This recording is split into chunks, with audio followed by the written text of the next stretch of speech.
अखण्डमण्डलाकारं व्याप्तं येन चराचरं तत्पदं दर्शितं येन तस्मै श्रीगुरवे नमः। सदाशिवसमारम्भां शङ्कराचार्यमध्यमाम् अस्मदाचार्यपर्यन्तां वन्दे गुरुपरम्पराम्। गुरुब्रह्मा गुरुर्विष्णु गुरुदेवो महेश्वरः गुरुसाक्षात् परब्रह्म तस्मै श्रीगुरवे नमः। नित्यानन्दं परमसुखदं केवलं ज्ञानमूर्तिं विश्वातीतं गगनसदृशं तत्त्वमस्यादिलक्ष्यम् एकं नित्यं विमलमचलं सर्वधी साक्षिभूतं भावातीतं त्रिगुणरहितं सद्गुरुं तं नमामि। ॐ सहना भवतु सहनौ भुनक्तु सह वीर्यं करवावहै तेजस्विनावधीतमस्तु मा विद्विषावहै।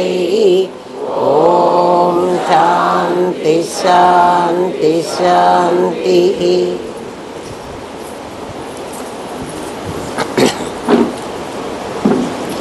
ప్రశ్న ఏమిటంటే, నేను అన్నది అందరి దగ్గర ఉన్నది కదా.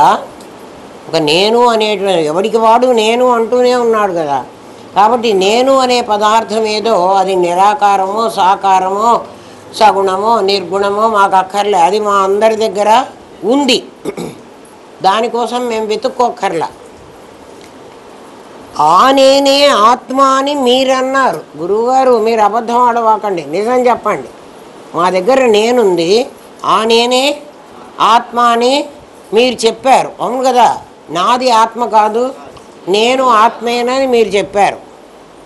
మరి నాకు ఆత్మ తెలిసినట్లే కదా, ఇంకా నన్ను తెలుసుకోమని ఏమంటున్నారు మీరు? అది ప్రశ్న. నాకు ఆత్మ తెలిసింది కదా, ఎందుకంటే నేను నాకు తెలుసు కదా. ఎవడి నేను వాడికి తెలీదా? తెలుసు. అందుకని నాకు ఆత్మ తెలిసినట్లే కదా, ఇంకా ఆత్మని గురించి నేనేం తెలుసుకోవాలి? అది వాడి ప్రశ్న. అంటే వాడికి ఏం తెలిసిందో మీరు ఆలోచించండి. ఏం తెలిసింది అంటే, ఒక నేను ఒక నాది అనేది మనకంతా కనపడుతున్నదే, ఇదంతా ఏమని చెప్పాము? అవ్యక్తమైన ఒక పరమాత్మలో నుంచి వ్యక్తమైనటువంటిది ఇది. వ్యక్తం ఎట్లా అయింది అంటే, నా ఆలోచన ఇచ్ఛాశక్తి, పరమాత్మకు ఒక ఆలోచన వచ్చింది, దాని పేరు ఇచ్ఛ. ఇచ్ఛ అంటే కోరిక. కోరిక అంటే ఏ జన్మకి నేను వెళ్ళాలి అన్న కోరిక.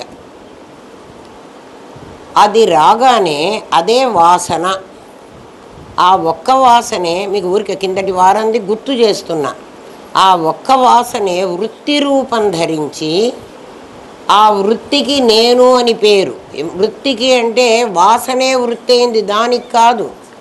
అది ఆకారం పొందాలంటే, నెమలి ఉంది కదా, నెమలైనా కోడైనా ఎవరు వచ్చినా పర్వాలేదు దా, ఇది ఈ ఆకారం పొందాలంటే, దీనికి ఆకారం రావాలంటే దీని లోపలికి ఖచ్చితంగా గాలి వెళ్ళాలి.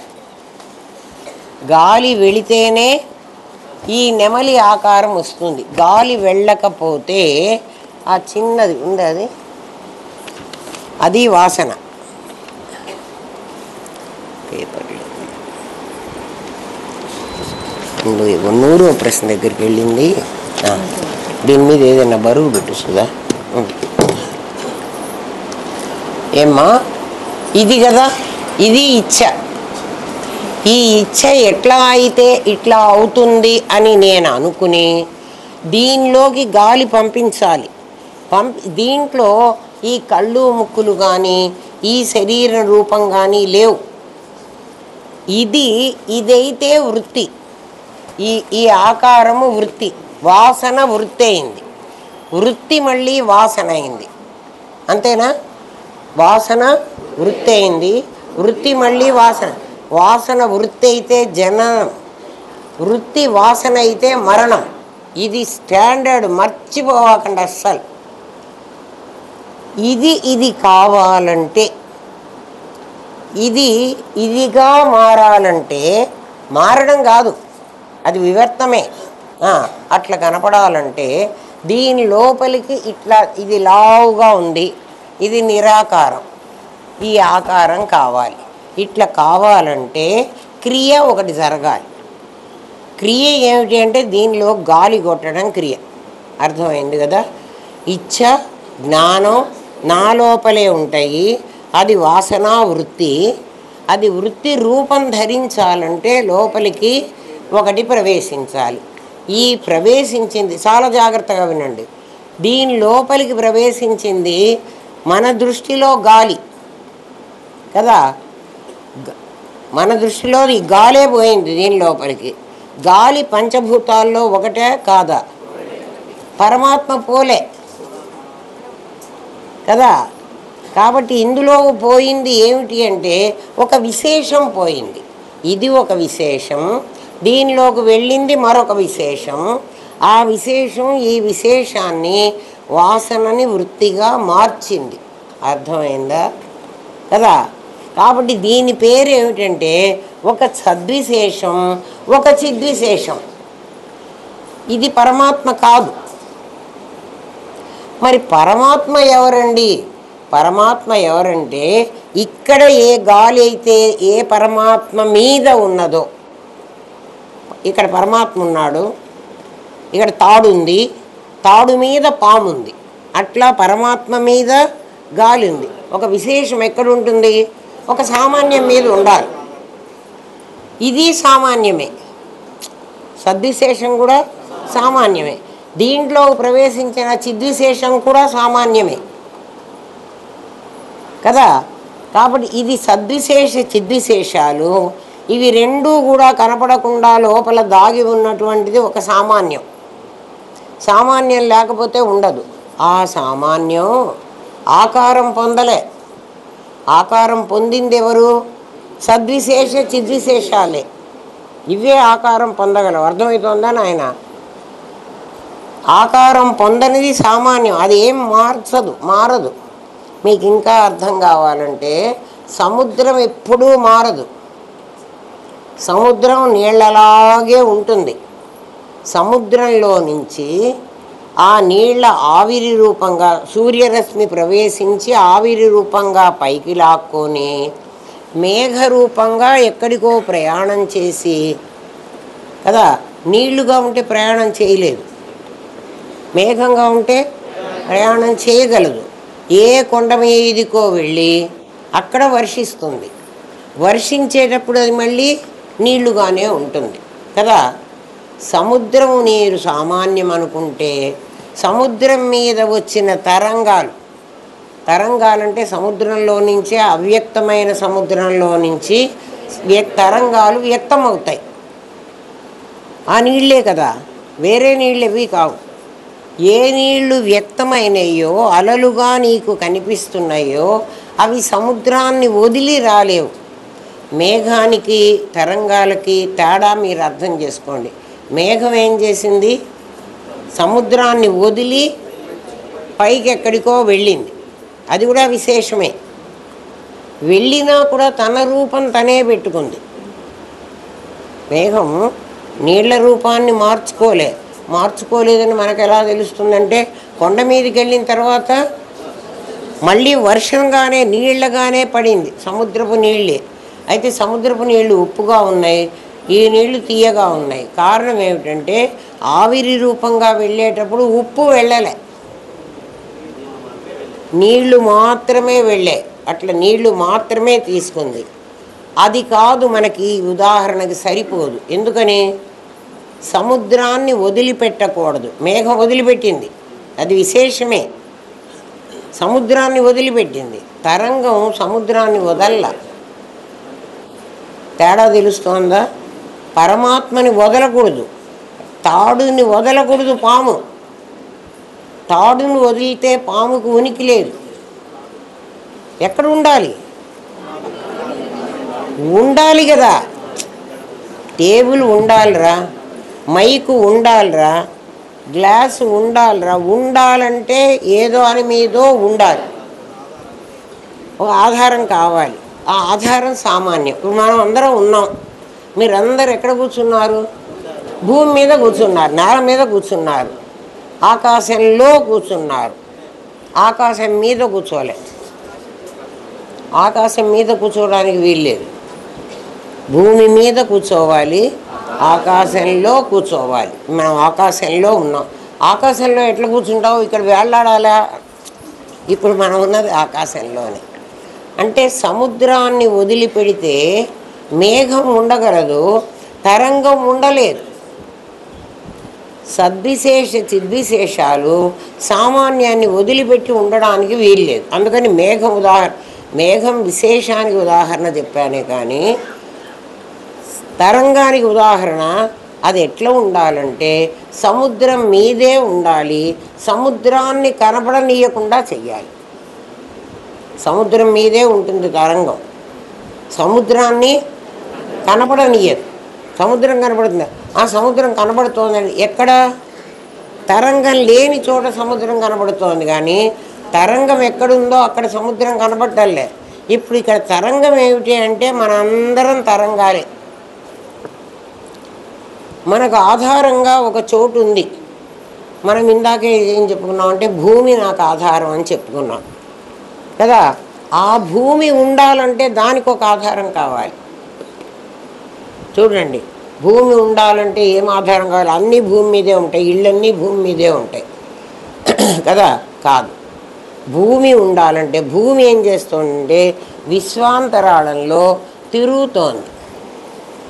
ఇక్కడ ఆకాశమే, ఇక్కడ ఆకాశమే, ఇక్కడ ఆకాశమే, ఇక్కడ ఇది తిరుగుతోంది. మనమన్నా భూమి మీద కూర్చున్నాం. ఈ భూమి ఎట్లా ఉంది అంటే బాగా ఊహించుకోండి. ఈ భూమి ఎట్లా ఉంది? ఎక్కడ? ఆకాశంలో. మనం అందరం ఆకాశం మీద, భూమి మీద ఆకాశంలో ఉన్నాం. భూమి ఎక్కడుంది అంటే ఆకాశంలోనే ఉంది. ఆకాశంలో అది తిరుగుతోంది. ఎట్లా తిరుగుతోంది? దానికి ఆధారం ఏముంది? నీకు కనపడకుండా సామాన్యం దానికి ఆధారం ఉంది. నీకు కనపడదు, దానికంటే వేరుగా లేదు. ఎట్లా ఉందంటే మీరు బాగా అర్థం చేసుకోండి. అంటే కొంతవరకు మాత్రమే మేము దృష్టాంతాలు ఇవ్వగలం. పరమాత్మతో సమానమైనటువంటి వాడు ఇంకొకడు లేడు. వాళ్ళలాగా అని చెప్పడానికి వీల్లేదు కదా. వాళ్ళలాగా ఉన్న పరమాత్మ వీళ్ళలాగా ఉంటాడు అని చెబుదామంటే వాడు అప్రమేయం అయిపోయినాడు. ప్రమాణానికి దొరకకూడదు వాడు. అందుకే అప్రమేయ స్వప్రకాశ మనోవాచ అగోచర. అప్రమేయము స్వప్రకాశం, తన కాంతిలో తానే ఉంటాడు. భూమి ఎలా తిరుగుతోందంటే తన శక్తితో తానే తిరుగుతోంది. అది ఎట్లాగండి తన శక్తితో తానే ఎట్లా తిరుగుతుందండి అని అడిగితే, ఒక బొంగరం ఉంటుంది. మనం బొంగరాలు ఆడతాం చిన్నప్పుడు కదా. ఆ బొంగరానికి దానిలోనే తిరిగే శక్తి ఉంది. ఎందుకుంది అంటే అది గుండ్రగా ఉండటంతో దానికి తిరిగే శక్తి వచ్చింది. ఏ పదార్థమైనా తిరగాలంటే గుండ్రగా ఉండాలి. నల్సదనంగా ఉంటే తిరగలేదు. గుండ్రగా ఉన్న వస్తువు తిరుగుతుంది కదా, ఏ పదార్థమైనా. అందుకని బొంగరాన్ని తయారు చేశాడు ఎవడో, గుండ్రగా ఉంటే తిరుగుతుంది కదా అని. దాంట్లో ఒక తిరిగే శక్తి ఉంటుంది. ఎందుకంటే దాని షేపే దానికి తిరిగే శక్తిని ఇస్తోంది. మనం ఏం చేస్తున్నామంటే దారం కట్టి ఆ తిరిగే శక్తిని దాంట్లో అవ్యక్తమైన శక్తిని వ్యక్తం చేస్తున్నాం. బొంగరం నా చేతిలో ఉంటే తిరగదు.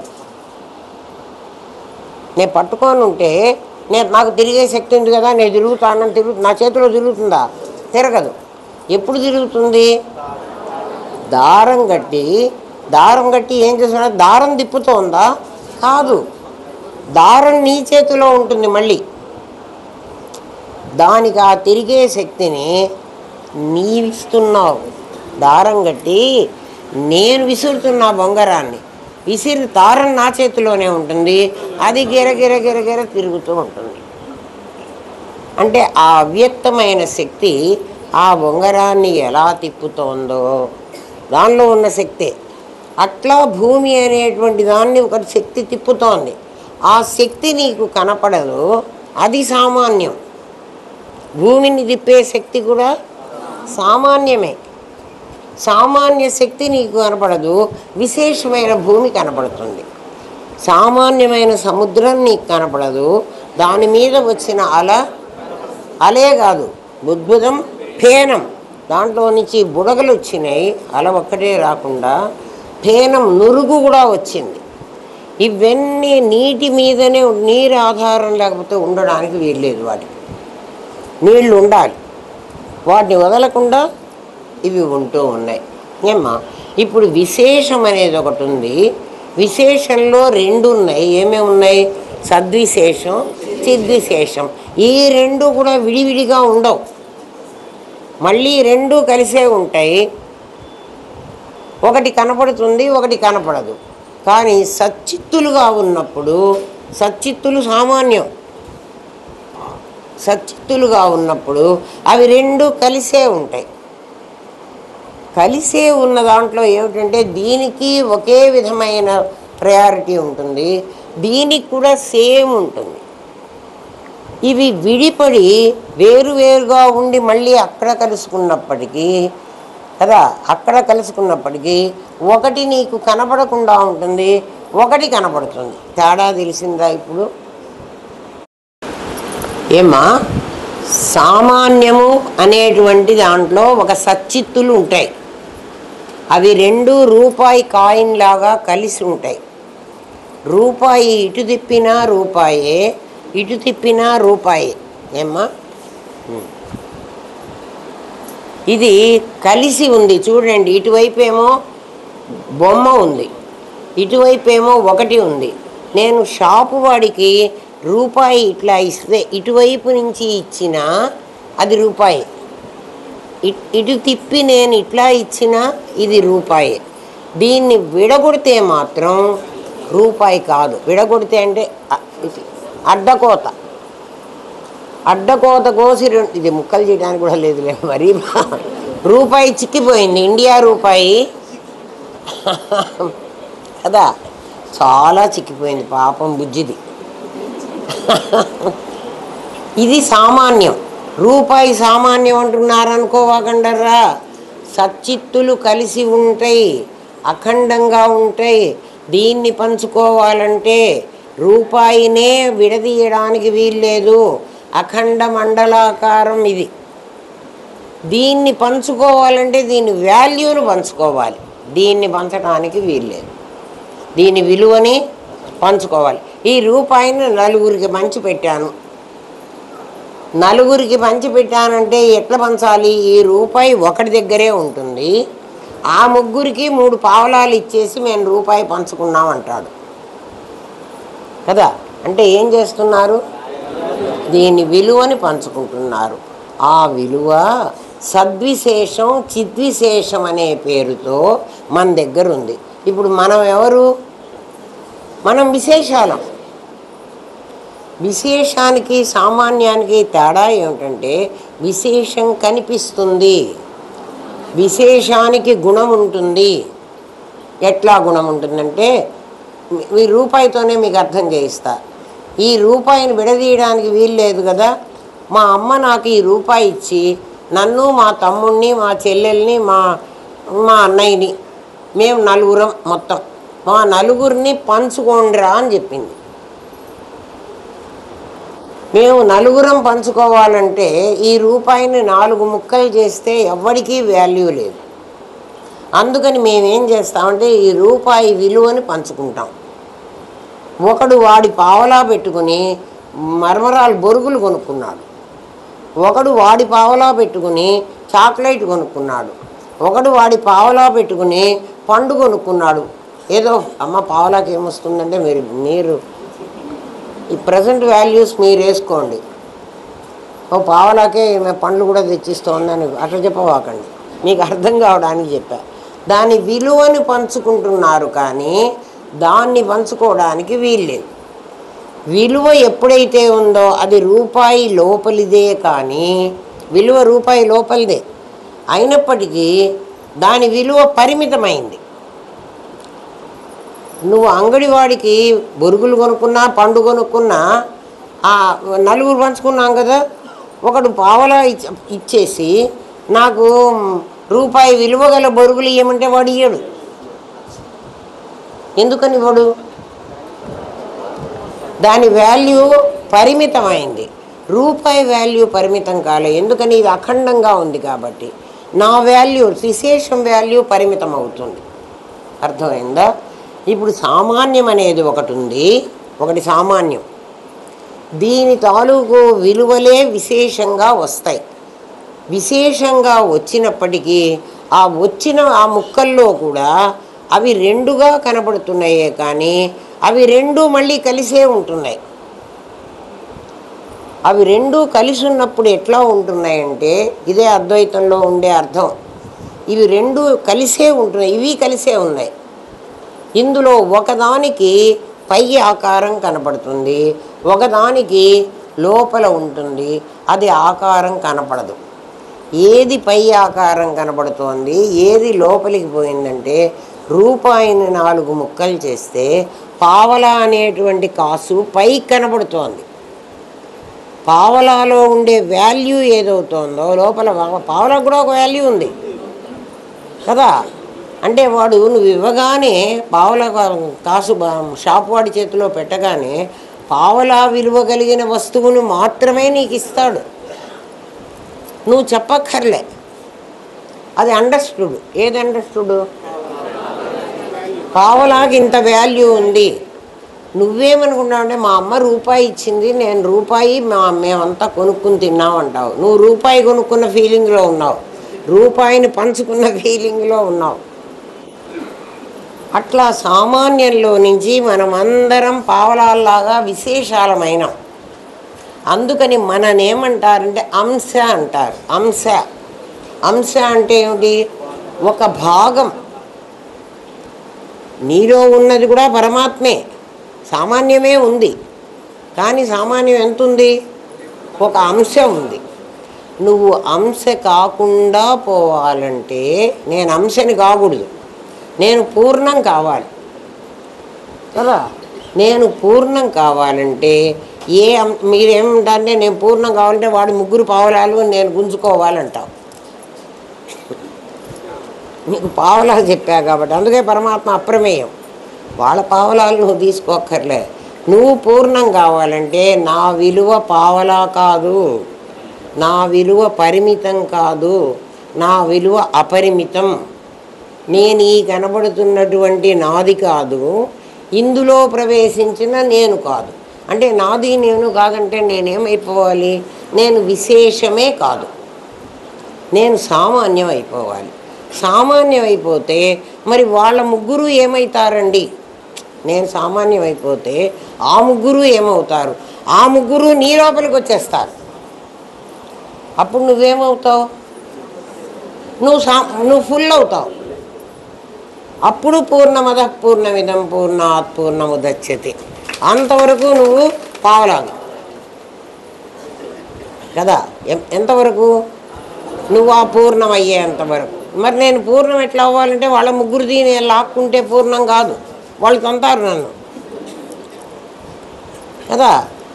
అందుకని నేను పూర్ణం కావాలంటే నేను విస్తరించాలి. నేను విస్తరించడం ఎట్లా?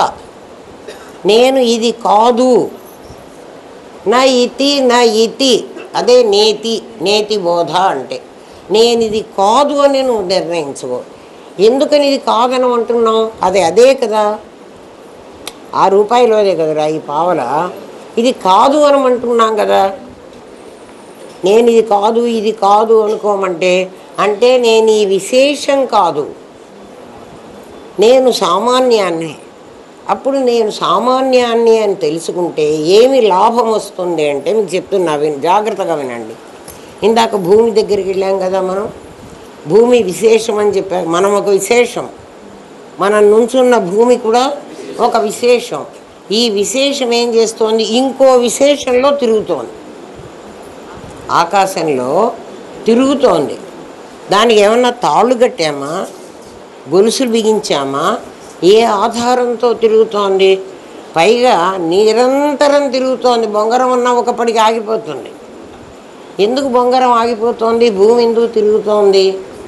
బొంగరానికి పరిమితమైన నేనిచ్చిన శక్తి పరిమితం, ఆ బొంగరం పరిమితం.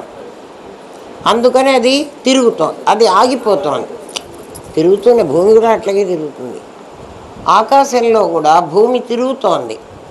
భూమి విశేషం అని అనుకుంటే మనము అది విశేషం, సద్విశేషం, చిద్విశేషం. ఎందుకంటే అది ఉంది కదా, ఇది సద్విశేషం, దీంట్లో చిద్విశేషం.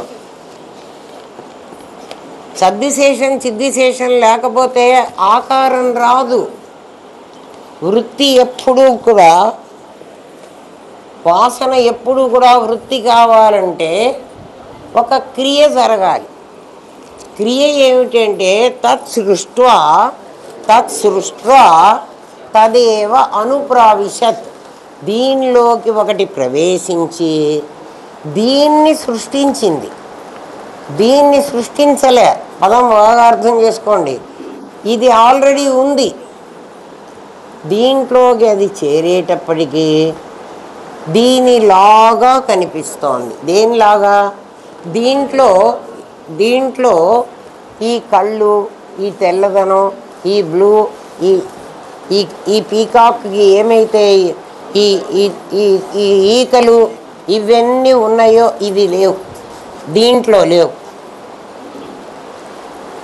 ఇవిగా కనపడడాన్ని వృత్తి, వాసన వృత్తి అవ్వడం మర్చిపోవాకండి. వాసన వృత్తి, ఈ వాసన అనేది విశేషం.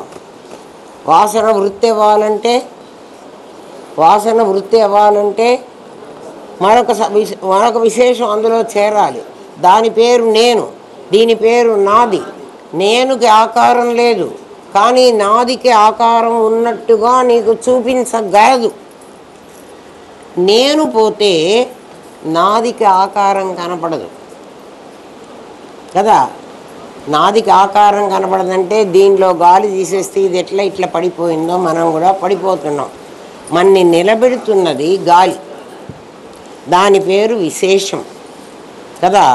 భూమి ఒక విశేషం కదా, గ్రహాలన్నీ విశేషాలే కదా. భూమి ఒక విశేషం. ఆ భూమిలో తిరిగే శక్తి ఒకటి ఉంది. ఆ శక్తి కలవాడు ఇంకోడు ఉన్నాడు. శక్తి విడిగా ఉండదు. శక్తిమత్ అభేద. శక్తి కలవాడికి అభేదం. మళ్ళీ ఇట్లా కలిసి ఉండాలి వాళ్ళిద్దరు. శక్తి ఇప్పుడు ఇందులో శక్తి ఎక్కడ కలిసి ఉంది చెప్పండి? దీని విలువ, ఆ శక్తి విడిగా కనపడదు. అవసరం వచ్చినప్పుడు వచ్చేస్తుంది. అవసరం వచ్చినప్పుడే నేను అంగడివాడికి ఇవ్వగానే దీంట్లో నుంచి 100 పైసలు ఉన్నాయని వస్తుంది. దీన్ని ముక్క చెయ్యకుండానే వాడు దాని విలువని కనుక్కుంటున్నాడు. అవునా కదా? దీన్ని ముక్క చేసి కనుక్కుంటున్నాడా? ఎందుకంటే నేను 1 రూపాయి వాడి చేతికి ఇస్తే, నేను పావలా చాక్లెట్ కొనుక్కుంటే వాడు 3 పావలా నాకు మళ్ళీ చాక్లెట్ ఇచ్చి 3 పావలాలు ఇస్తున్నాడు. నేను ఇచ్చింది 1 కాయిన్, వాడు నాకు ఇచ్చింది 3 కాయిన్లు ఇచ్చి ప్లస్ నాకు సరుకు కూడా ఇచ్చాడు. అంటే అవ్యక్తమైన శక్తి వ్యక్తమైంది. మళ్ళీ ఎక్కడుంది? ఈ రూపాయి ఎక్కడుంటే అందులోనే ఉంటుంది. ఒకసారి దీనికి అవ్యక్తమై వ్యక్తమైంది కదా. ఇది ఒకసారి పావలాలుగా 3 పావలాలు ఇచ్చేశాడు, 1 చాక్లెట్ కూడా ఇచ్చాడు కదా. మళ్ళీ ఈ రూపాయి ఇంకొకడు ఎవడైనా తీసుకుంటే రూపాయి విలువ ఉంది దీనికి. అంటే శక్తి ఖర్చు కావటం లేదు, శక్తి దాంట్లోనే ఉంటుంది. అవసరమైనప్పుడు బయటికి వస్తుంది, అవసరం లేకపోతే అది కొత్తది. ఇప్పుడు నేర్చుకున్నారు మళ్ళీ కదా. శక్తి వ్యక్తం అవటంలే, అందుకు అవ్యయ అని పేరు పెట్టాడు. వీడు అవ్యయ అంటే ఏమిటి? వ్యయం కాదు. ఎన్నిసార్లు నువ్వు ఖర్చు పెడుతూనే ఉన్నా. నేను తీసుకెళ్ళి ఆ షాప్ వాడికి ఇచ్చి రూపాయి చాక్లెట్ కొనుక్కున్నా. వాడు ఈ రూపాయి బిస్కెట్ల వాడు హోల్సేల్ వాడికి రూపాయి కింద ఇచ్చాడు. హోల్సేల్ వాడు దీన్ని తీసుకుపోయి రూపాయిలాగే ఇంకోటి ఇస్తున్నాడు. దీని విలువ ఎన్నిసార్లు అన్నా నువ్వు వాడుకో. కాబట్టి ప్రపంచం ఎన్నిసార్లు ప్రపంచంగా వచ్చి ప్రళయమయ్యి మళ్ళీ ప్రపంచం వచ్చి అంటే ఏమవుతోంది? ఇది మారటంలే. రూపాయి మారదు. అట్లా శక్తి భూమి ఎన్నిసార్లు తిరిగినా దానిలో శక్తి ఎవడున్నాడో, శక్తి ఇచ్చాడు కదా ఎవడో ఒకడు, శక్తివంతుడు నీకు కనపడడు, శక్తి కనపడుతుంది, శక్తివంతుడు కనపడడు. ఈ రూపాయి నాదిరా, ఈ రూపాయి నేను షాప్ వాడికి ఇస్తే వాడిదిరా కదా కదా, నాది కదా ఈ రూపాయి, నేను రూపాయి కలవాణ్ణి. రూపాయితో పాటు నేను పోతానా? అంగట్లో గల్లాపెట్లో నేను కూర్చుంటానా? కూర్చోను. శక్తివంతుడు కనపడడు, శక్తి కనపడుతుంది. శక్తి ఎంత ఖర్చు అయినా అది అసలు ఖర్చు కాదు. మన కరెంట్ అయితే మన లైట్లు వెలిగించుకుంటే కరెంట్ కాస్త ఖర్చు అవుతుంది. ఎన్ని యూనిట్లు అయిందో వాడు రేపే వచ్చి మనకి బిల్లు ఇస్తున్నాడు. కానీ భూమి ఎన్నిసార్లు తిరిగి ఉంటుందిరా? మనకు తెలిసే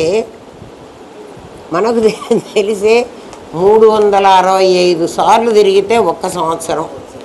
మనం ఎన్నేళ్ళు బతికామో అన్నేళ్ళు ఇంటూ 365 అంటే ఇప్పటి భూమి అన్నిసార్లు తిరిగింది మన లెక్కలోనే. మన తాత, మన నాన్న, ఇంకా ముత్తాత వాళ్ళందరూ పుట్టినప్పుడు కూడా భూమి తిరుగుతూనే ఉంది. మరి ఆ శక్తి అయిపోవాలి కదా, ఎప్పుడో భూమి పడిపోవాలి కదా. అస్సలు పడదు. ఎందుకని? రూపాయి విలువ. ఈ రూపాయి నేను దారిలో పోతూ పారేసుకున్నా, నా చేతిలోంచి జారిపోయింది, నేలలో పడిపోయింది. ఆ నేలలో ఉన్నప్పుడు కూడా రూపాయి విలువ రూపాయే, ఎవడికో దొరికింది. ఇన్నాళ్ళు నేల మీద పడున్నావు కదే, బీరువాలో లేవు కదా, నీ డబ్బు విలువ పోయిందా అంటే పోదు. కాబట్టి ప్రళయానంతరం మళ్ళీ కూడా పృథ్వీ వచ్చినా, మళ్ళీ సృష్టి మళ్ళీ పునరారంభమైన సామాన్యం యొక్క విలువ పోదు. అంటే సామాన్యం ఎటువంటి పరిస్థితిలోనూ విశేషం కాలే, అయినట్టుగా అనిపిస్తోంది. దాని వాల్యూ అవుతోందే కానీ అది కాదు. దాని వాల్యూ 5 భూతాలుగా నీకు కనిపిస్తోంది. ఏమ్మా అంటే ఒక విశేషం రెండుగా మారుతోంది, అది రూలు. విశేషం 2 అయితే సద్విశేషం, చిద్విశేషం, అవి రెండూ కలిసే ఉంటాయి. కానీ ఈ 2 లాగా కాదు. సత్సామాన్యం చిత్సామాన్యం కలిసి ఉన్నట్టుగా సద్విశేషం చిద్విశేషం ఉండవు. ఇందులో ఒకటి జడము, ఒకటి చేతనం. ఎవరు జడము, ఎవరు చేతనము? సద్విశేషం జడం, సద్విశేషం జడం, దాన్ని మ్యాటర్ అంటున్నారు. చిద్విశేషం చేతనం, దాన్ని స్పిరిటు లేకపోతే ఎనర్జీ అంటున్నారు. అందుకని మ్యాటర్ కానీ ఎనర్జీ కానీ neither be created nor destroyed అంది సైన్స్. అంటే ఇవి తయారు చెయ్యబడలేదు, ఇవి నాశనం కావు, కనబడుతూనే ఉంటాయి. అంటే తయారు చేయబడలే, నాశనం కావంటే రూపాయి ఎదురా మాయమైందా? ఇక్కడ ఉంది. దీని వాల్యూ తయారు చేయబడలే, దీని వాల్యూ నాశనం కాదు. ఎక్కడుంటే భూమిలో నేను వెళుతూ నా పర్సులో ఉంది, నీ వాల్యూ పర్సులో దాచిపెట్టిన రూపాయే, షాప్లో ఇచ్చిన రూపాయే, దారిలో నా చేతిలోంచి జారి పడిపోయింది, అయినా దాని వాల్యూ రూపాయే, ఎవడికో దొరికింది, అప్పుడు కూడా దీని వాల్యూ రూపాయే. మరి ఏమిటి క్రియేటెడ్ నాట్ డెస్ట్రాయిడ్ అంటున్నాడు? దీని value not created not destroyed. దీని విలువ వల్లే కదా నీకు వస్తువులు వస్తున్నాయి. వస్తువులు దేని వల్ల వస్తాయిరా? దాని విలువే. మనం కొనుక్కుంటున్నామంటే రూపాయిని కొనుక్కోవటంలే, రూపాయి విలువని మనం వ్యాపారం చేస్తున్నాం. అందుకని మ్యాటరు ఎనర్జీ అనేవి రెండూ కూడా ఒకటి ఒకటి మ్యాటర్గా తయారవుతోంది. దాన్ని సత్ అంటున్నాం కదా. ఈ సచ్చిత్తులు గనక నీకు తెలిస్తే ఎవ్రీవేర్ నువ్వు పరమాత్మను చూడగలవు. ప్రతి చోటానికి భగవంతుడు కనపడతాడు. ఎవరుగా కనపడతాడు? నాకు సచ్చిత్తులు తెలిసినాయండి, పరమాత్మ వెంకటేశ్వర స్వామి ఎక్కడా కనపడలేదు అంటే కనపడడు. ఎందుకని? నువ్వు ఆయన్ని సచ్చిత్తులుగా చూడలే. సచ్చిత్తులుగా చూడు, కనబడతాడు. ఎక్కడంటే అక్కడ కనబడతాడు. ఎందుకంటే ఎక్కడంటే అక్కడ అంటే ఇప్పుడు నీ మనసులో ఇప్పుడు వెంకటేశ్వర స్వామి కనపడతాడు కదా, చూడు.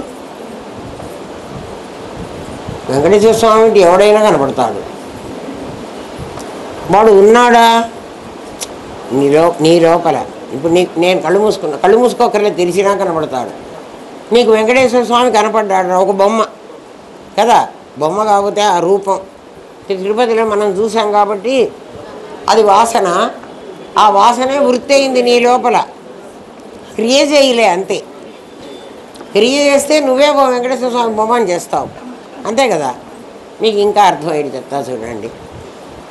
పురోహితుడు మనకు వచ్చి హరిద్రా బింబం చేసుకోండి, పసుపు గౌరమ్మం చేసుకోండి అని ఇక్కడ పెట్టండి అంటాడు.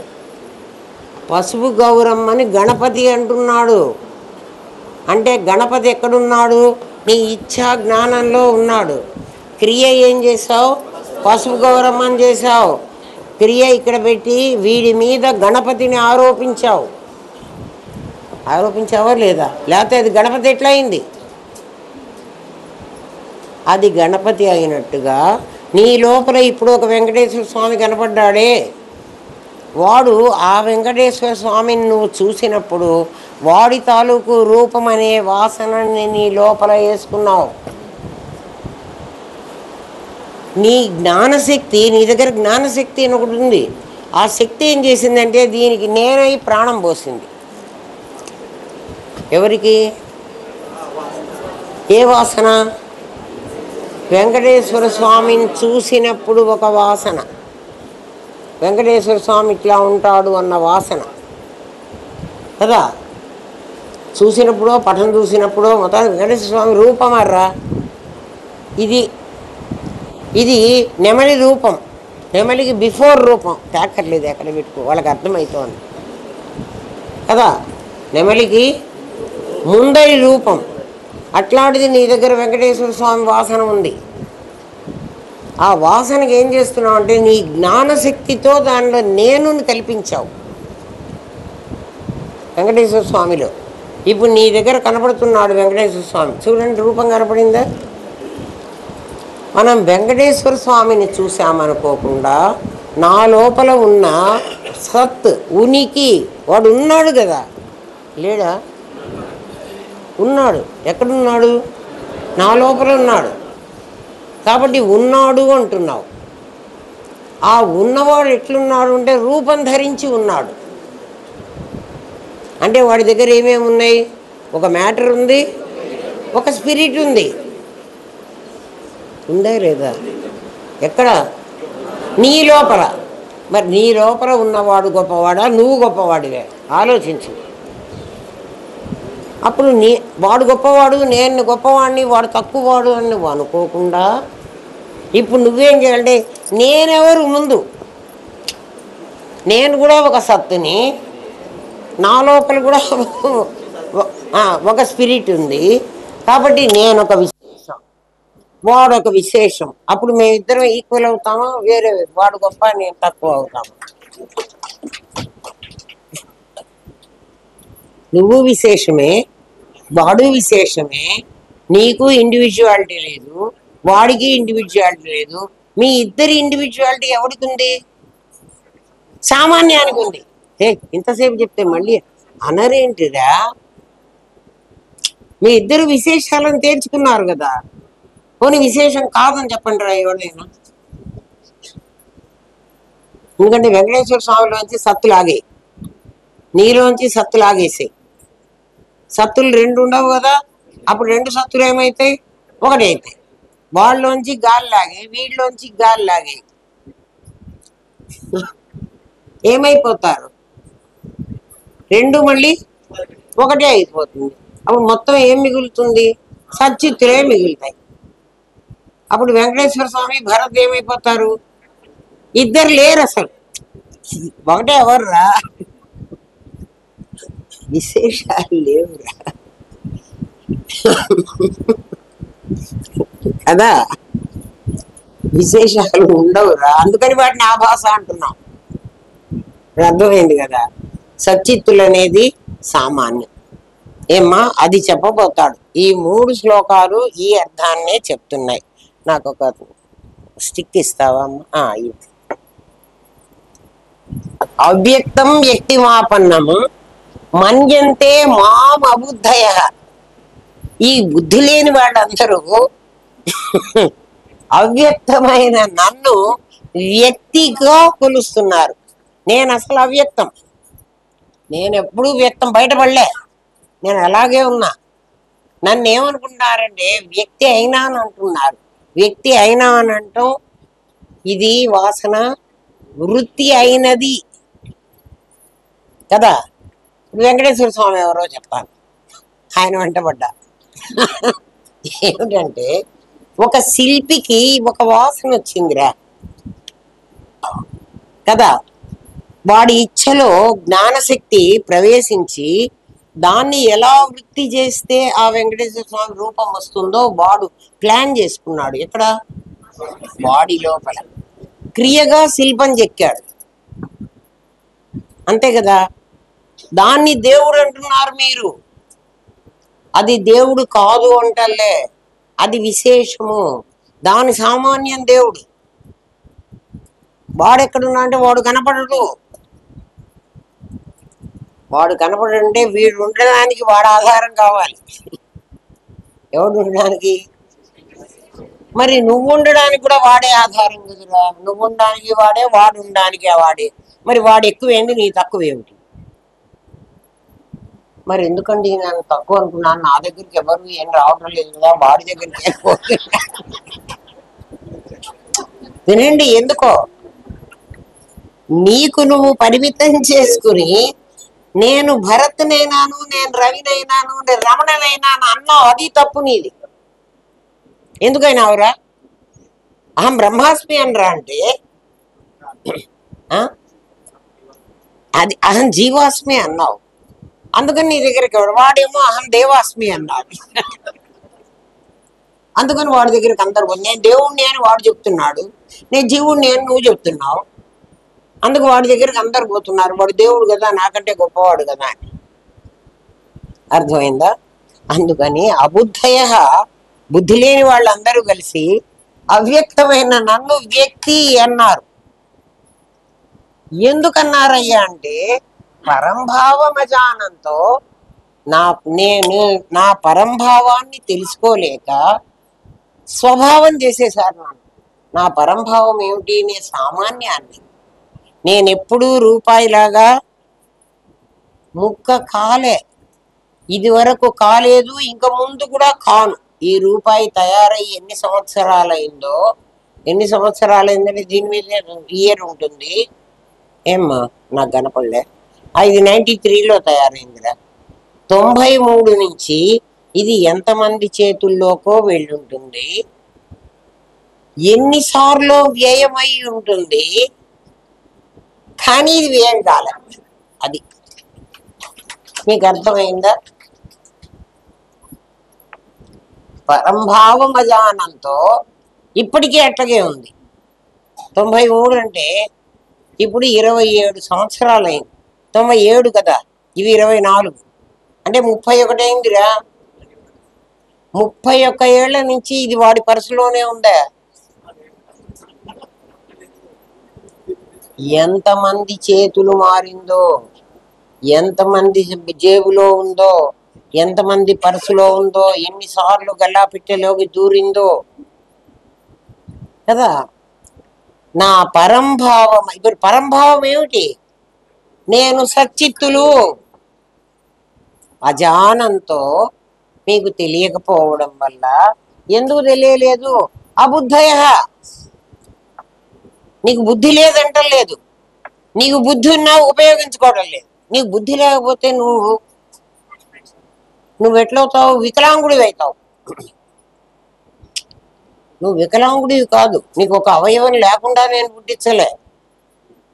నేను బుద్ధి కూడా నీకు ఇచ్చాను. మరి ఏం చేస్తున్నావు? నీ బుద్ధిని నువ్వు ఉపయోగించుకోలే. ఎంత బాగుంది శ్లోకం చూడు. మన ఎట్లా తిడుతున్నాడో దేవుడు. తిడితే కూడా మనకు బుద్ధి రాదనుకో, పైగా ముక్కుమలి చెప్పు దాంట్లో బట్టలో పెట్టి చెప్పు పెట్టి కొడుతున్నాడు, బుద్ధి లేదురా మీకు అని. ఎవరినన్నా బుద్ధి లేదురా అని తిడితే మనమేమో ఏమిరా నాకు బుద్ధి లేదంటావు. బుద్ధి కూడా కాదు, బుద్ధి జ్ఞానం లేదంటున్నాడు. ఎందుకంటే బుద్ధికే జ్ఞానం ఉంది. ఏం జ్ఞానం? విచక్షణ జ్ఞానం. ఏం విచక్షణ చేయమంటావయ్యా నన్ను? విశేషాన్ని సామాన్యాన్ని నుంచి వేరు చేయరా నీ దుంపదగా, అది చెప్తున్నాడు ఆయన. అంతేనా? ఈ ఒక్క శ్లోకం కంఠస్థం చేయడం మీకు అర్థమైపోతుంది. మర్చిపోవాకంటరా. ఏమ్మా, ఏమిట్రా నీ గొప్పతనం, నీ పరంభావం ఏమిట్రా అంటే మమ అవ్యయం అనుత్తమం. నేను అనుత్తమం. నీ దగ్గర ఒరే వీడు చాలా తెలివిగలవాడురా, వీడు క్లాస్ ఫస్ట్ వస్తాడురా, వాడికి 0 వచ్చిందిరా, ఇట్లా అంటున్నారు కదా. అంటే అందరినీ నేను ఒకలాగే సృష్టించాను. ఒకడికి చాలా, అంటే నాకు అటువంటి బుద్ధి లేదు. ఏం బుద్ధి? మీ మీద పార్షియాలిటీ లేదు నాకు. నేను అటువంటి వాడిని పక్షపాత బుద్ధితో ఒకరిని తెలివిగా చేసి, ఒకరిని బొద్దుగా చేసి, ఒకరిని ధనవంతుడుగా చేసి, ఇంకోని పేదవాడు చేసి నేనట్లు చెయ్యలేదురా. ఎట్లా చేసావయ్యా నువ్వు అని అడిగితే ఆయన ఏం చెప్తాడో చెప్పనా? కుమ్మరివాడు కుండలు చేసినట్టు చేశాను అన్నాడు. కుమ్మరివాడికి కుండలు చేసేటప్పుడు ఒక కుండ అరివేణి కుండగా పెళ్లికి వెళ్ళాలని కానీ, ఒక కుండ చావుకి వెళ్ళాలని కానీ వాడికి లేదు. కుండలన్నీ ఒకలాగే తయారు చేశాడు, ఒకలాగే ఆవుల్లో పెట్టి కాల్చాడు, ఆరబెట్టాడు, కాల్చాడు, అన్నీ చేశాడు. అంగట్లో తీసుకొచ్చి అన్ని కింద పెట్టుకొని కూర్చున్నాడు. పెళ్లికి కావాల్సిన వాడు పెళ్లికుండా ఎత్తుకుపోయినాడు. అంటే ఏం చేస్తున్నాడు? చావుకి కావాల్సిన వాడు చావు, పెళ్లికుండా ఎత్తుకుపోయిన వాడు దాన్ని చాలా జాగ్రత్తగా దాచిపెడతాడు, పగిలిపోతే వాడికి అపశకునం. చావుకుండా తీసుకుపోయిన వాడు ఎంత తొందరగా పగలగొడితే వాడి పైన అంత తొందరగా అయిపోతుంది. అంతే కదా? అవును కదా. కుండలో అన్ని నీళ్లు పోసి అది కర్మ. ఒక చుట్టూ తిరిగిరారా మీ నాయనకి చుట్టూ అంటాడు వాడు, ఒక చుట్టూ వీడి తిరిగి వస్తాడు. ఆ పురోహితుడు ఆ కొడవలు పెట్టి ఒక్క దెబ్బ కొడతాడు, దానికి కొంత నీళ్లు గారిపోతాయి. ఇంకో చుట్టూ తిరగరా అంటాడు, ఇంకోసారి కొడతాడు. మూడో చుట్టూ తిరగరా అంటాడు, 3 సార్లు కొడితే నీళ్ళన్నీ నిజంగా గారిపోతాయి. ఆ తర్వాత ఇంకా వెనక్కి చూడొద్దురా, అట్లా పడేయరా అంటాడు. వెనక్కి చూడొద్దుట, ఎందుకంటే ఎవడు వెనక్కి చూడాలే, అందరూ ముందుకే చూస్తున్నారు. అందుకే నిన్ను కూడా ముందుకు చూడరా అని చెప్తున్నాను. ఈ గుహలో ఎన్నాళ్ళు బట్టి నాకు ఈ జన్మ వచ్చింది, ఈ అజ్ఞానం నాకు ఎప్పుడుంది అని అంటే నువ్వు ఎన్నాళ్ళైనా నీకు అది తెలియదు. ఒక చిన్న దీపం వెలిగించుకోరా, అహం బ్రహ్మాస్మి అని, ఆ చికిడంతా అదే పోతుంది కదా. అర్థమైందా? పరంభావం అజానంతో మమ అవ్యయం అనుత్తమం.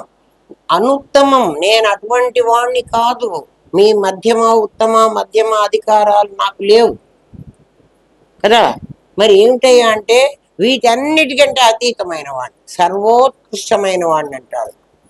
నేను ఈ డిగ్రీస్ పెట్టడానికి నాకు వీల్లేదు. అటువంటి వాణ్ణి నేను అన్నప్పుడల్లా సామాన్యం అని అర్థం చేసుకోండి, అవ్యక్తుడు. అటువంటి వాణ్ణి అజోపి, నేను అసలు పుట్టలేదు. అవ్యయాత్మ, అవ్యయమైన వాణ్ణి. భూతానాం ఈశ్వరోపి సన్, మీ అందరికీ నేను అధిపతిని. అధిపతిని అంటే మీ ఎన్ని విశేషాలున్నా, ప్రజలు ఎంతమంది ఉన్నా రాజు ఒక్కడే ఉంటాడు. మీరెన్ని విశేషాలైనా సామాన్యాన్ని నేనొక్కడిని కదా. ఈశ్వరోపి సన్ భూతానాం, మీ ప్రాణులందరికీ, ప్రాణులు మీరొక్కళ్ళే కాదురా, చీమలు, దోమలు, బిల్లులు, ఎలుకలు, పశువులు కదా, మృగాలు, అన్నిటికీ నేనే.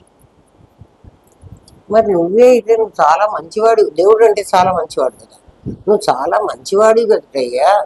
ఆ మృగాలు, ఆ సింహాలు ఎందుకు అందరినీ పీకు తింటున్నాయి? అది వాటి లక్షణం, నా లక్షణం కాదు. అంటే వాటి లక్షణం అంటే అదేంటండి? వాటికి ఓ లక్షణం, నీకో లక్షణం ఉందా? ఎందుకు లేదురా? ఆ ఫ్యాను గాలి ఎందుకు ఇవ్వాలి? ఆ లైట్ వెలుగే ఎందుకు ఇవ్వాలి? ఈ మైకు అందరికీ ఆ శబ్దాన్ని ఎందుకు లాక్కుపోయి పెట్టాలి? అది ఎందుకు మాటకు ముందు నా ఫోటోలు అన్ని తీసి పెట్టాలి?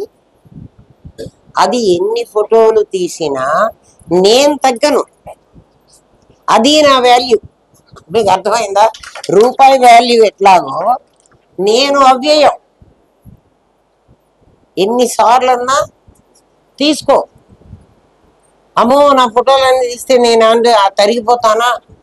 ఏం జరగదు. అందుకని భూతానాం ఈశ్వరోపి సన్, అయినప్పటికీ ఏమ్మా ప్రకృతిం స్వామధిష్టాయ సంభవామి ఆత్మమాయ. నా మాయ ఎట్లాంటిదో చెప్పమంటారా? మీ వాసనని వృత్తి చెయ్యగానే ఏ వాసన వృత్తి రూపం ధరించిందో, అంటే ధరించిందో అది దానిగా కనపడేట్టు చేయటం నా మాయ. ఇట్లా ఉంటే అన్ని ఒకటే ఉన్నాయిరా కదా. దీంట్లోకి గాలి ఎప్పుడు వెళ్ళిపోయిందో, ఒకటి నెమలైంది, ఒకటి కోడైంది, అదిగో ఇది నా మాయ. కాబట్టి ఒకటి సింహమైంది, ఒకటి పులి అయింది, ఒకటి మనిషి అయింది, ఒకటి ఆవైంది. నేనేం చేయలేదు, అది ఎట్లా అయినాయి. అర్థమైందా? ఆత్మ మాయయ్య. నా మాయ ఏంటి అంటే, నేను ఏదైతే అనుకుని దీన్ని దానిగా మార్చానా అంటే మార్చడం కూడా కాదు, అది వివర్తమే. అందులో చేరిన గాలి అది అయినట్లుగా కనపడుతోంది, అది కాలే. ఎందుకంటే బయటికి వస్తే అది మళ్ళీ మామూలు గాలే. అదే గాలిని ఇంకొక దానిలోకి ఎక్కించు, అది ఆ జంతువు అయిపోతుంది, అంతే కదా. అందుకని ప్రకృతి నేను ఆ ప్రకృతి మీద చేరి, ప్రకృతి అంటే ఇది సత్తు, ప్రకృతి అంటే సత్తు మీద నేను చేరి ఏం చేస్తున్నానంటే, ఆత్మమాయ నా మాయ చేత నేను అదే అని మీ చేత అనిపిస్తున్నా. నేను అదే అనిపిస్తున్నానంటే భరత్ అనే ఒక వాసన బాడీ లోపల ఒక గాలి చేరి భరత్ గాడికి ఒక రూపం వచ్చింది. చూసిన వాళ్ళందరూ వాడిని భరత్ అంటున్నారు, వాడిని సత్ అంటారులే. అర్థమైంది ఎట్లా? నా మాయ ఏంటంటే, నేను ఎట్లా తయారు చేశానంటే ఒక విశేషాన్ని తయారు చేసుకునే వాసనే. అన్ని వాసనలు నా రూపమే, నా దగ్గరే ఉన్నాయి. చేసుకుని దాంట్లో నేనే ప్రవేశించి అది నేనేనని నా మాయ. అది నా మాయ ఏమిటంటే, ఎవడు చూసినా సచ్చిత్తులు అంటలే. నేను ఏ మాయతో ఏ రూపం ఇది అని అన్నానో అది అంటున్నాను. అది మీరు చేస్తున్న తప్పు. ఆత్మమాయ నా మాయ మీకేం చెప్తోందంటే, చూడు, ప్రకృతిం స్వామధిష్టాయ, విశేషాలు నా మీదికి వచ్చినాయి. నేను సామాన్యంగా ఉన్నాను. భూమి ఆకాశంలో తిరుగుతోంది. ఆకాశాన్ని గుర్తించకుండా, ఆకాశమే లేకపోతే భూమి ఎక్కడ తిరుగుతుంది? ఆకాశాన్ని చూడకుండా భూమిని చూస్తున్నాం మనం. నేను ఇదే ఒకసారి మీకు చెప్పా, ఎవరింట్లో కన్నా మనం వెళ్ళంగానే హాలు చూడము, హాల్లో ఉన్న వస్తువులను చూస్తాం మనం కదా. హాలే లేకపోతే హాల్లో సోఫాలు కుర్చీలు ఎట్లా పెడతాడు వాడు? అబ్బాయి ఎంత పెద్ద హాలు అని హాల్ను చూడకుండా హాల్లో ఉన్న హాలే అక్కర్లేదర్రా. మీరు ఎక్కడైనా ఈ మీటింగ్ ఇప్పుడు మనం మాట్లాడుకుంటుంటే ఇక్కడికి వచ్చారు, కొత్తగా లేటుగా వచ్చాడు ఒకడు, అక్కడ నుంచుంటాడు. నుంచొని ఏం చూస్తాడు అంటే ఖాళీని చూడడు, ఖాళీలో మనిషి లేడని చూస్తాడు. అక్కడ ఎవడు మనిషి లేడు, అక్కడ మనిషి లేడు కాబట్టి నేను వెళ్ళి కూర్చోవచ్చాను, ఖాళీని చూడడు. అది ఇప్పుడు మార్చుకోవాల్సింది ఏమిటి చెప్పండి? నీ దృష్టి మార్చుకోవాలి. మరి ఏం చెబుతున్నారండి మీరు? ఆ మనిషిని చూడక్కర్లేదా, అక్కడ ఖాళీని చూడరా? మనం ఏం చూస్తాం మీరే ఆలోచించంటారా? ఇక్కడ ఏ మనిషి లేడు, మనిషి లేడు, ఎవడు కూర్చోలే అక్కడ, ఆ కుర్చీలో ఎవడు కూర్చోలే. కుర్చీని చూడవు, కుర్చీలో ఆ కుర్చీ ఇప్పుడు మీరు కొత్తగా వచ్చావనుకో, ఆ కుర్చీ ఖాళీగా ఉంది, కానీ నువ్వు కుర్చీని చూసి ఖాళీగా ఉందని అంటలే. కుర్చీలో మనిషి లేడు కాబట్టి ఖాళీగా ఉంది, నువ్వు మనిషిని చూస్తున్నావు కాబట్టి మార్చుకోవాల్సింది అది. దృష్టి జ్ఞానమయం కృత్వ. నువ్వేం మార్చుకోవాలో అర్థమైందా ఏమ్మా? దీనికోసం ఏం చదువుకోక్కర్లేదరా, నాకు చదువు రాలేదు అక్కర్లే. నా దృష్టి నేను మార్చుకోవడానికి నాకు చదువేం రావాలరా, నాకు సంస్కృతం రావాలా? అంతే కదా మేము చెప్తున్నది. నువ్వు చూస్తున్నావు, చూసే శక్తి నీకుంది, కానీ నువ్వేం చూస్తున్నావో, నువ్వేం చూడాలో చెప్తున్నావు. నువ్వు విశేషాన్ని చూస్తున్నావు, సామాన్యాన్ని చూడరాడు. అది పెద్ద కష్టం కదా మీకు కదా. ఒక నలుగురు అన్నం తిన్నారు, గిన్నెలో ఇంకా కొంత అన్నం ఉంది, గిన్నె నిండా అన్నం వండాం, కొంతమంది తినేశారు, ఇంట్లో ఎవరో తింటారు కదా. ఇప్పుడు మనం పోయి ఏం చూస్తామంటే గిన్నెలో ఖాళీని చూడం, గిన్నెలో ఎంత అన్నం ఉంది అని చూస్తావు. అది కుర్చీ సంగతి చెప్పినట్టే చెబుతున్నా, రోజు మీరు చేసేది. అన్నం ఎందుకు చూసావు అంటే ఇంకో నలుగురు ఇప్పుడు కొత్తగా వచ్చారు మన ఇంటికి, ఆ నలుగురికి ఈ అన్నం సరిపో. అంటే ఏం చూస్తున్నావు నువ్వు? ఆ విశేషాన్ని చూసావు, ఈ విశేషాన్ని చూసావు, ఈ ఇద్దరికి సరిపోతున్నా. మనం అందరం ఏం చూస్తున్నాం అంటే ఈ ప్రపంచాన్ని చూస్తున్నా, నేను జీవుడిని చూస్తున్నాను, ఈ జీవుడికి ఆ ప్రపంచం అంతా నా లోపలికి రావాలి. ప్రపంచం అంతా నా లోపలికి రావాలంటే నాకే ఆ డబ్బులన్నీ కావాలి, ఇంకా అంతకంటే నేనేం చెప్పను. వస్తే నువ్వు బతకగలవా అసలు? రే, కుక్కని కోడి తింటే బతుకుతుందా? కోడిది కుక్క తినొచ్చు, కానీ సామెతరా కుక్కను తిన్న కోడి దక్కునా అని సామెత. కుక్కని తింటే కోడి బతకదు, ఎందుకని? కుక్క చాలా పెద్దది, కోడి చాలా చిన్నది. కోడి చాలా చిన్నది. నువ్వు జీవుడిని నువ్వే ఒప్పుకుంటున్నావు. జీవుడు ఎంతవాడు? చిన్నవాడు. జగత్ ఎంతది? మరి అదంతా నాకు కావాలంటావు ఏమిట్రా? ఆలోచించరా.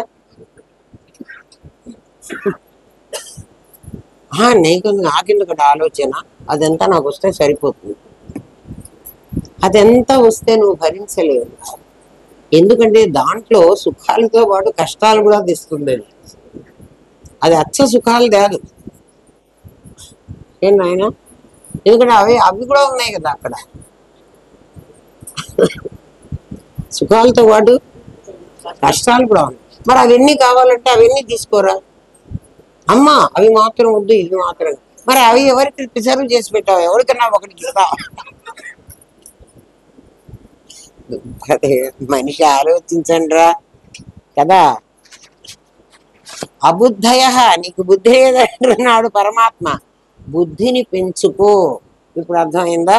సరే, ఈ శ్లోకం కూడా మనకు వచ్చేసింది అని కాదు, అర్థమైందేమో. ఆనందధామంలోంచి బయటికి వెళ్ళాక కూడా అర్థమైతే అప్పుడు అర్థమైనట్లు కదా. చూడండి, అనాదిత్వాత్ నిర్గుణత్వాత్ పరమాత్మ అయం అవ్యయ. అయం పరమాత్మ అవ్యయ. ఈ పరమాత్మ అవ్యయం. ఈ పరమాత్మ అవ్యయం 93 నుంచి 2024 వరకు వీడు ఏం ఖర్చు కాలే. వీడిని వాడలేదా? ఏమైనా వాడలేదా దీన్ని? ఇదేమన్నా రిజర్వ్ బ్యాంక్ నుంచి అట్లాగే వచ్చి అప్పటి నుంచి బ్రాండ్ న్యూ అట్లుందే. ఎంతమందో దీన్ని వాడారు. అనాదిత్వాత్, దీనికి ఆది లేదు. ఇది దీనికి ఆది ఉంది. 93 దీని ఆది. అది చెప్తున్నది ఎవరి గురించి? సామాన్యాల గురించి. అనాదిత్వాత్ నిర్గుణత్వాత్, దీనిలో గుణం లేదు. గుణం లేదు అంటే దీని వాల్యూ దీనికి నీకు కనపడదు. ఎప్పుడు దీనికి గుణం వస్తుంది? ఇది అదైతే గుణం వస్తుంది. ఇట్లా ఉంటే రబ్బర్ బ్యాండ్, రబ్బర్ బెలూన్. అది అయిపోయేటట్లయితే నెమలి, ఇంకోటి అయితే కోడి. అదిగో ఉన్నాయి చాలు. మేము ఉన్నామని వస్తారు వాళ్ళిద్దరు. వాళ్ళిద్దరికి దసరా పండుగ నుంచి ఇదే పెద్ద. మమ్మల్ని కాగా వాడికి పాపం ఎంత గొప్ప. అందుకే గాలి పోగొట్టుకోకుండా ప్రాణం నిలబెట్టుకొని ఉంది కదా. అనాదిత్వాత్ నిర్గుణత్వాత్ పరమాత్మ అయం పరమాత్మ. ఎప్పుడు ఈ అన్నారంటే పర్టికులర్. అయం అంటే ఈ, అయం ఆత్మ బ్రహ్మ, ఈ ఆత్మ బ్రహ్మము. ఈ అన్నారంటే ఆ ఉండి తీరాలి. ఎప్పుడు ఈ ఆత్మ అని మనం చెప్తున్నామంటే ఆ అనేది ఒకటి ఉంటేనే ఇది ఈ అవుతుంది. ఎందుకంటే ఈ గ్లాస్, ఆ కెమెరా, ఈ కెమెరా, ఆ పిల్లర్ చూడండి ఉన్నాయా లేదా? ఒక ఈ ఉంటే ఉన్నదంటే ఆ ఉండాలి. మరి పరమాత్మ అంతటా ఉన్నవాడికి ఈ అని ఎందుకు అంటున్నారు? అయం ఆత్మ బ్రహ్మ అని ఎందుకన్నారు? అయం అంటే ఈ ఆత్మ బ్రహ్మము. అయితే ఆ ఆత్మ, వాట్ అబౌట్ దట్ ఆత్మ? ఈ ఆత్మే బ్రహ్మం అన్నాడు. ఎందుకంటే నీకు సామాన్యాన్ని చూడకుండా విశేషం చూడటం నీ అలవాటు కాబట్టి ఖాళీ కుర్చీని చూడవు. కుర్చీలో మనిషి లేడని చూస్తావు కదా. హాల్ని చూడవు. హాల్లో వాళ్ళు ఎవరో సోఫాలు గీఫాలు ఏం లేవు, వాళ్ళ ఇంట్లో ఏం లేవంటావు. హాల్ ఉంది.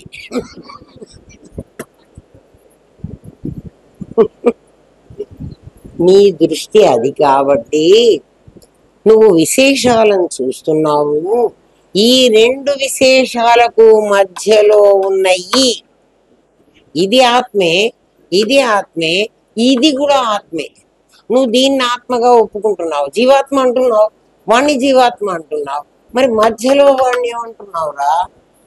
ఈ ఆత్మ అంటే అది. ఇక్కడ అద్దం పెట్టావు కాబట్టి వీడి బొమ్మ పడింది, అక్కడ అద్దం పెట్టావు కాబట్టి వాడి బొమ్మ పడింది. మధ్యలో నువ్వు అద్దం పెట్టలేదు కాబట్టి ఇక్కడ బొమ్మ పడలే కదా. సూర్యకిరణాలు ఈ విషయాన్ని ఎట్లా చెప్తారంటే, శాస్త్రం ఎట్లా చెప్తుందంటే, సూర్యుడు ఎప్పుడు ప్రకాశిస్తున్నాడో వాడి తాలూకు కిరణాలు మన మీద పడుతున్నాయి. ప్రతి కిరణం ఒక సూర్యుడు,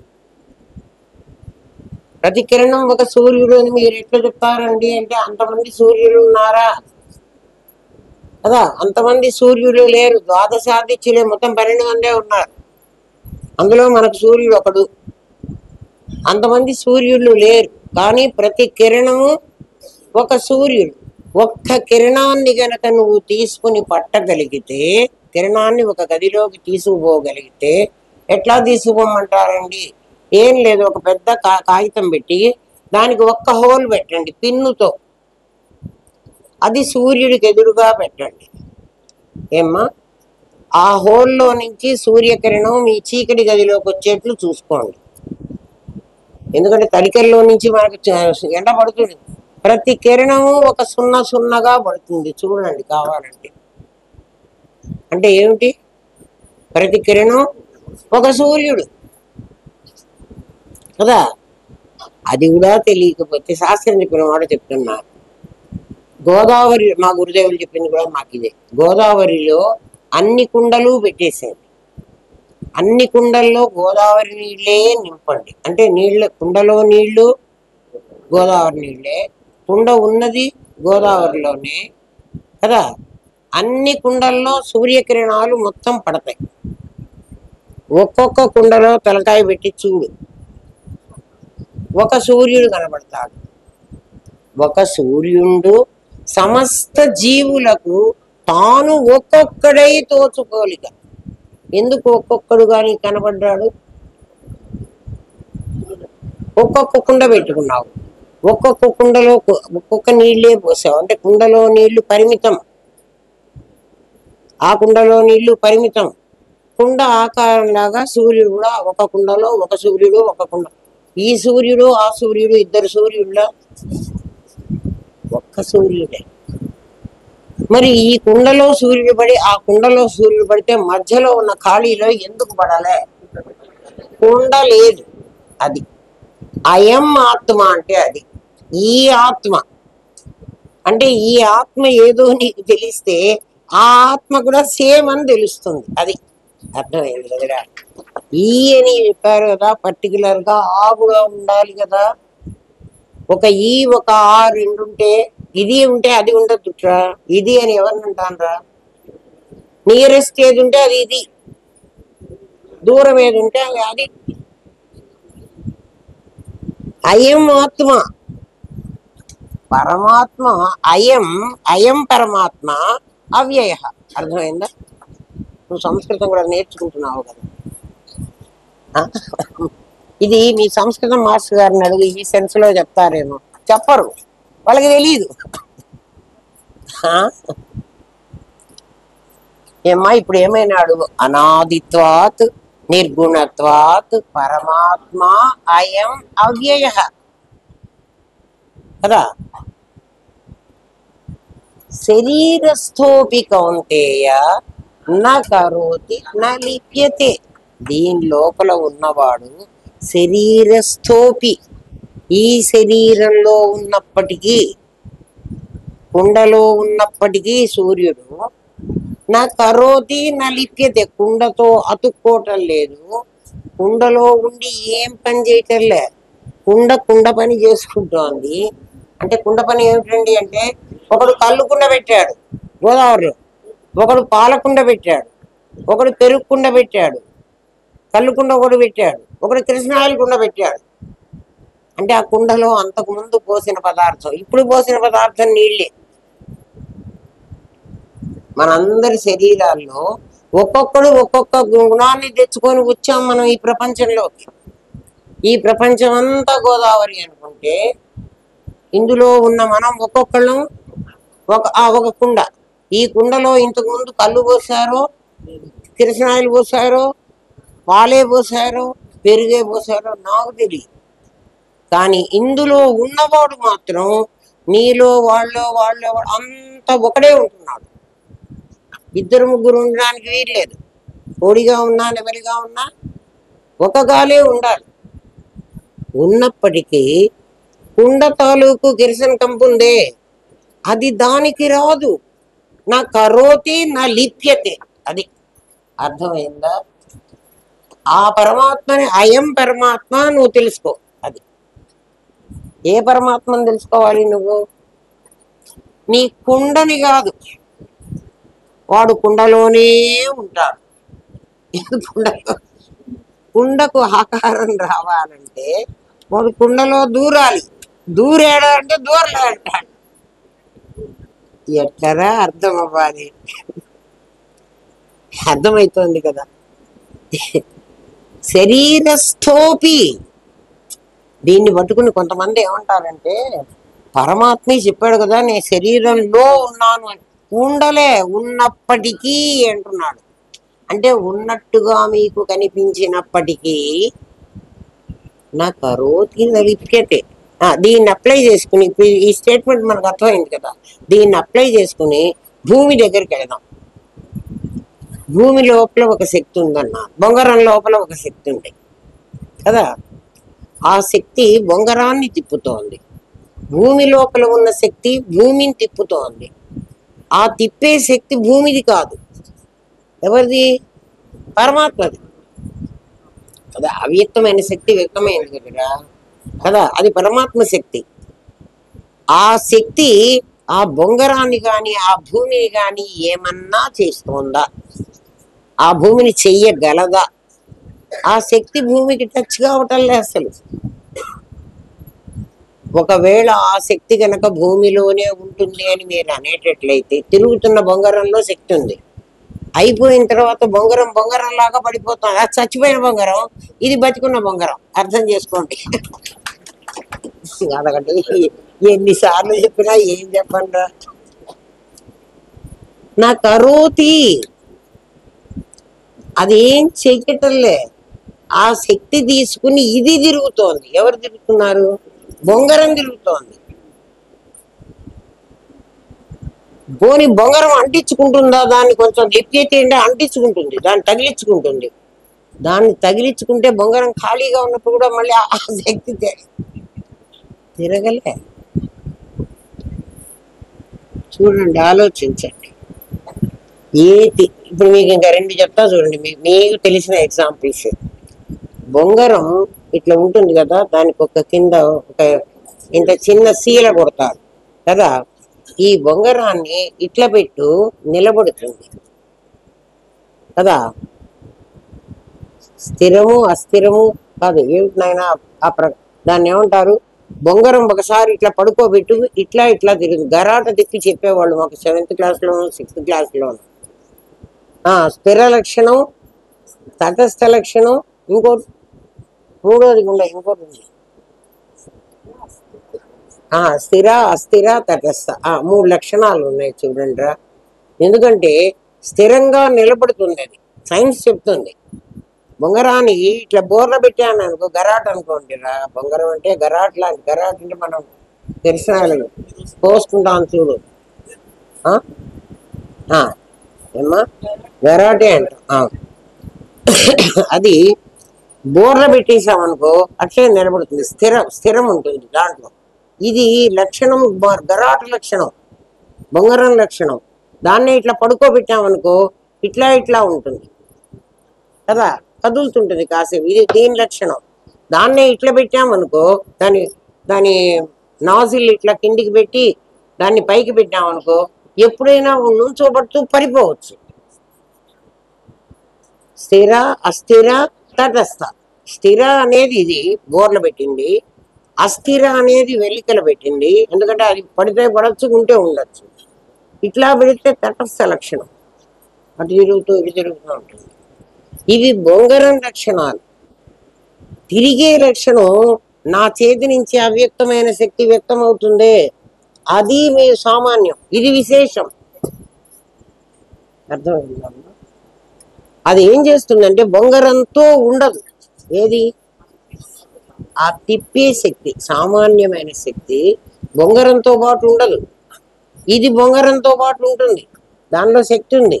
ఎందుకంటే సత్తుకు కూడా, జడానికి కూడా ఒక శక్తి ఉంది.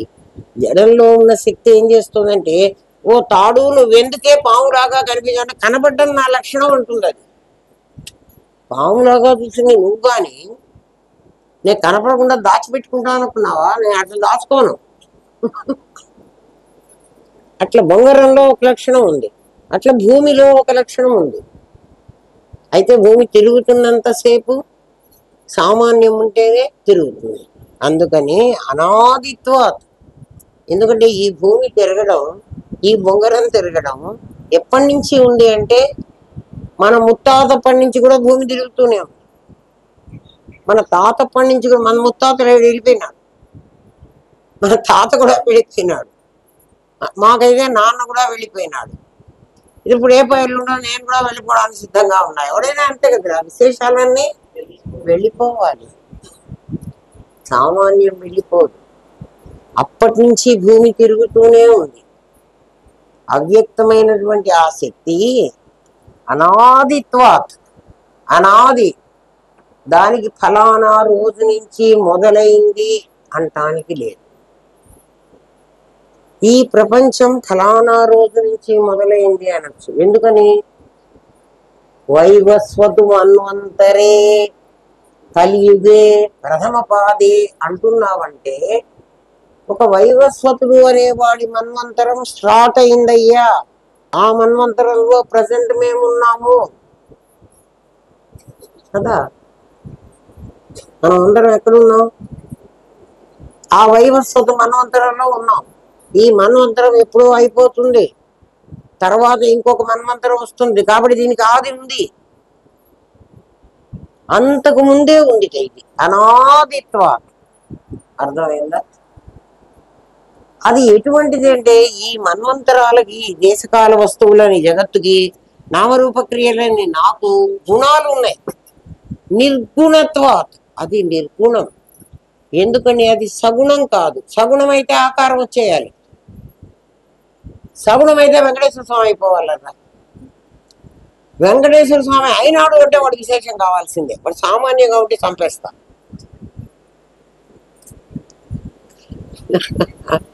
మీ అందరు అనుకుంటారు వెంకటేశ్వర స్వామికి నేను విరోధిని అనుకుంటున్నారు కదరా. నేను అస్సలు విరోధిని కాదు, వాడు నేనే అంటున్నా. మీరు కూడా మీరే అనుకోండి కదా. విశేషంగా చూస్తే వేరు వేరుగా కనపడతాయి, విశేషంగా చూస్తే ఉపయోగం కూడా వేరే ఉంటుంది. నాకు గాజులు ఉన్నాయి, చేతికే వేసుకోవాలి, నేను మెడగట్టుకుంటానంటే గాజు రాదు. నా గొలుసు ఉంది, నేను చేతికి ఇట్లా బిగించుకుంటానంటే రాదు కదా. అంటే ఏమిటి? విశేషాలకి వేరే వేరే లక్షణాలు ఉంటాయి, ఉపయోగాలు వేరుగా ఉంటాయి. అందుకని ఒక మనిషి ఒకలాగుంటున్నాడు, ఇంకో మనిషి ఇంకోలాగుంటున్నాడు.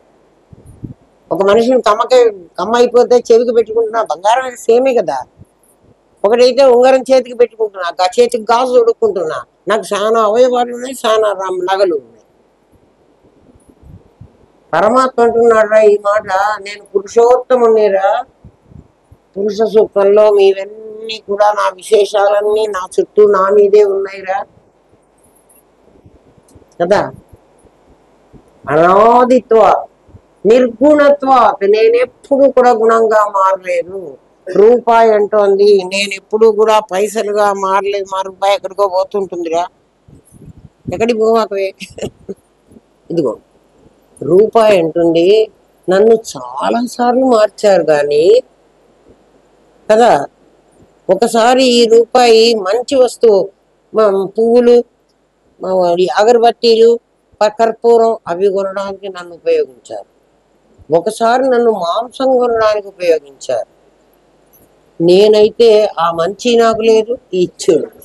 నేను గాంగా దేవుడి కోసం, పూజ కోసం పూలు కొనిపించాను అని నేను విర్రవీగలేదు. రూపాయి ఉంటుంది, నాతో అన్ని మాట్లాడుతూ ఉంటాయి. మీకు తెలియదు, వాటి భాష అర్థం కాదు, కానీ నాకన్నీ మాట్లాడతాయి, చెప్తాయి. వాడెవడో తీసుకెళ్లి కషాయం గట్లో నన్ను ఇచ్చేసి మాంసం కొనుక్కొచ్చుకుంటే అప్పుడు కూడా నేను మళ్ళీ కషాయి వాడి దగ్గర కూడా ఇట్లా హ్యాపీగానే ఉన్నా. సామాన్యం ఉంటుంది. మళ్ళీ వాడు కూడా వాడి దగ్గర నన్ను ఉంచుకోకుండా పంపించేశాడు. నాకేం అంటలే, ఇది అంటోంది, నాకేమీ అంటలే. ఎన్నిసార్లు నేను సామాన్యం ఉంటుంది ఈ మాట, ఎన్నిసార్లు నేను విశేషాలుగా వాళ్ళ లోపలికి వెళ్తున్నా, స్పిరిట్ అంటోంది. మళ్ళీ ఎందుకంటే వాళ్ళ లోపలికి వెళ్ళినప్పుడు కరోతి నలిత్యతే కదా నా క్వాలిటీ అది. అందుకు అక్కడ ఉన్నప్పుడు నేను అంటించుకోలే, అక్కడ ఉన్నప్పుడు అంటించుకోలే అన్నది ఈ శ్లోకం కదా. మీరు అనుకుంటారు నేను అది కాలే లేదని. శరీరస్థోపి, మళ్ళీ నీ శరీరంలో లేనని మీరు అంటారేమో. నేను శరీరంలోనే ఉంటూ కూడా నా కరోతి నా లిప్యతే. అర్థమైందా? ఇప్పుడు మనం అది ఎవరు అనుకోవాలి? అహం బ్రహ్మాస్మి అంటే నువ్వు ఏ అహం అని అనుకోవాలి? సామాన్యమైన అహంవి. సామాన్యం అంటే ఏమిటి? సచ్చిత్తులు. సచ్చిత్తులు ప్రతి చోట ఉంటుంది. సచ్చిత్తులు అంటే ఎలా ఉంటాయి? ఉన్నాను అని ఎవడు మాట్లాడుతున్నాడో వాడు సత్తురా. ఉన్నాను అని కాదు, ఉన్నది అని మాట్లాడినా సత్తే. ఇదిగో ఇది ఉన్నది, దీంట్లో బ్రహ్మను పరమాత్మను చూపిస్తున్నా చూడండి. ఇది ఉన్నది, ఉన్నదే లేదా? ఉన్నదా లేదా అని కనుక్కోవాలంటే ఇప్పుడు దీన్ని విసిరి విడి మొహానికి కొట్టేశాను అనుకో, కొట్టం లేదు. అనుకో, అందుకే అనుకో అన్న. ఇది వెంటనే ఏం చేస్తుంది, నేను ఉన్నాను అని వాడికి చెప్తుంది అది.